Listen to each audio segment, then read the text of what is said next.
আলহামদুলিল্লাহ মোৰ ভাই ভনীসকল, মই সৰুকৈ এটা ভিডিঅ' বনাই আছোঁ। মই যিটো ভিডিঅ' ইউটিউবত বনাই থাকোঁ সেইটো আপোনালোকে ফেচবুকতো শুনিব পাৰিব, কিন্তু লাইক দিবলৈ কেতিয়া নাপাৰিব। মোৰ চেনেলটো যেতিয়া ফেচবুকত চাৰ্চ কৰিব আছাম আমিৰ হামজা, তেতিয়া আহিব মোৰ ভিডিঅ'বোৰ। ইউটিউবত কৈ দিব চাৰ্চ কৰিব আছাম আমিৰ হামজা, সেইটোত আহি যাব। গতিকে ছাবস্ক্ৰাইব শ্বেয়াৰ কমেণ্ট কৰিবলৈ কেতিয়াও পাহৰি নাযাব। মই যিটো কৈ আছোঁ,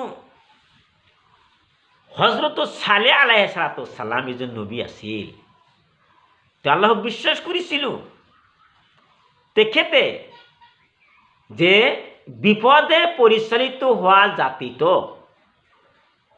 আল্লাহৰ পথত আনিবলৈ চেষ্টা কৰিছিলে।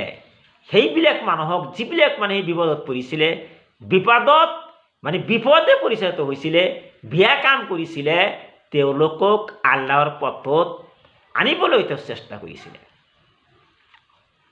হজৰত ছালেহ আলাইহিছ ছালাম যেতিয়া আহ্বান কৰিছিলে, হে মানুহবোৰ, তোমালোকে আল্লাহক বিশ্বাস কৰা, তাওহীদলৈ মাতিছিলে, তেতিয়া দুৰ্বল শ্ৰেণীৰ মানুহে, দুখীয়া মানুহে তেওঁৰ কথাত কাণ মন দিছিল।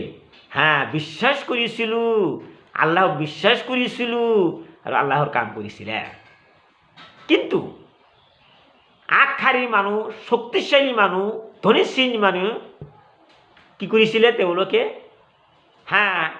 সেই ছাই নবীৰ কথাটো প্ৰত্যাখ্যান কৰিছিলে, বিশ্বাস কৰা নাছিলোঁ। কিছুমান ধনী মানুহে, শক্তিশালী মানুহে অহংকাৰ কৰিছিলে, আল্লাহক বিশ্বাস কৰা নাছিলোঁ। তেতিয়া আল্লাহ তাবাৰক তাআলা তেতিয়া গজব নাজিল কৰি দিয়ে, শাস্তি আনি দিয়ে তেওঁলোকৰ ওপৰত। গতিকে যদি আপোনালোকে আল্লাহক বিশ্বাস কৰে, তেন্তে কেতিয়াও শাস্তি নহ'ব। যৌৱনকালত সেই ছালেহ আলাইহিছ ছালাম নাবিত্ব লাভ কৰিছিলোঁ, আৰু যৌৱনৰ পৰা বৃদ্ধালৈকে আল্লাহৰ পথত থাকিছিলে আৰু মানুহক আহ্বান জনাইছিলে যে আল্লাহ যে আছে সেই কথাকে তোমালোকে বিশ্বাস কৰা আৰু আল্লাহৰ উপাসনা আৰাধনা কৰা।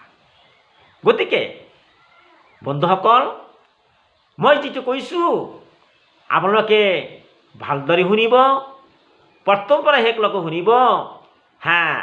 এইখিনি মই কৈছোঁ, বহুতো ভিডিঅ' আপোনালোকে পাব। থেংকছ।